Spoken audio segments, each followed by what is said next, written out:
Assalamualaikum warahmatullahi wabarakatuh. Saya Rizka Dinda Safitri dengan NIM 210161110 akan menjelaskan materi mengenai gangguan keterampilan berbahasa.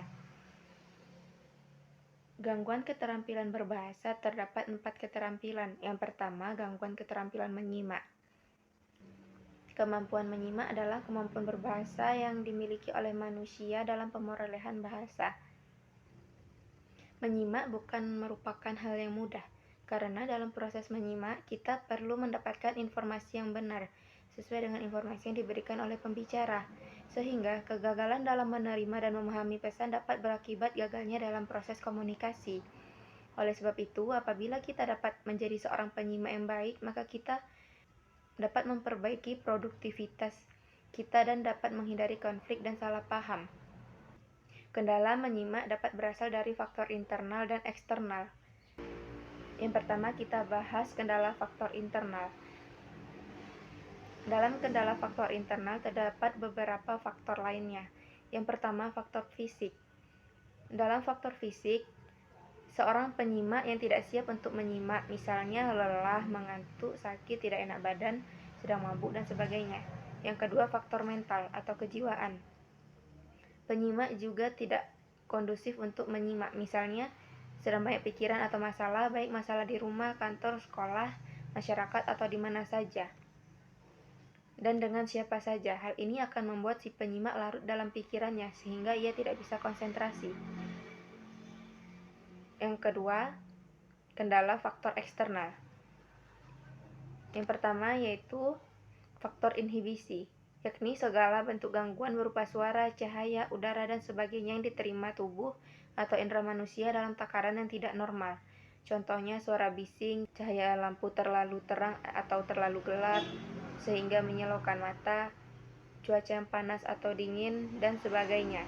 Hal-hal tersebut dapat menjadi kendala bagi penyimak untuk berkonsentrasi. Selanjutnya, terdapat gangguan keterampilan berbicara. Gangguan berbicara terdiri dari masalah artikulasi suara, kelancaran bicara atau gagap, afasia, kesulitan dalam menggunakan kata-kata yang biasanya diakibatkan cedera otak, serta keterlambatan dalam berbicara. Keterlambatan bicara dapat disebabkan oleh berbagai faktor, termasuk faktor lingkungan atau hilangnya pendengaran. Gangguan bicara juga berhubungan erat dengan area yang mendukung proses tersebut, seperti fungsi otot mulut dan fungsi pendengaran.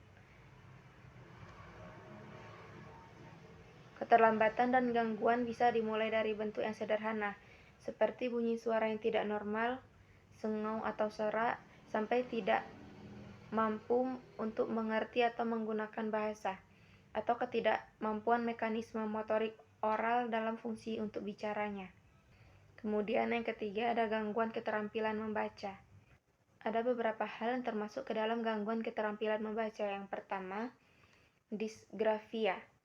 Gangguan ini mempengaruhi seseorang dalam menulis, meskipun bukan gangguan membaca secara langsung, tetapi dapat mempengaruhi pemahaman bacaan jika seorang mengalami kesulitan mengekspresikan pikiran mereka secara tertulis.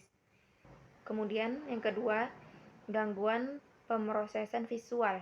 Beberapa orang mengalami kesulitan dalam memproses informasi, seperti huruf dan kata-kata. Ini dapat mempengaruhi kemampuan membaca dan memahami teks. Ketiga, gangguan pemahaman bacaan.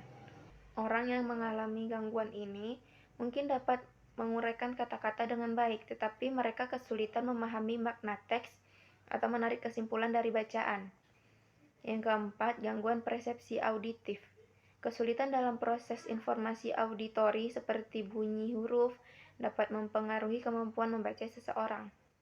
Kemudian, kurangnya pemahaman kosakata. Kesulitan dengan kosakata dapat membuat membaca menjadi tugas yang sulit.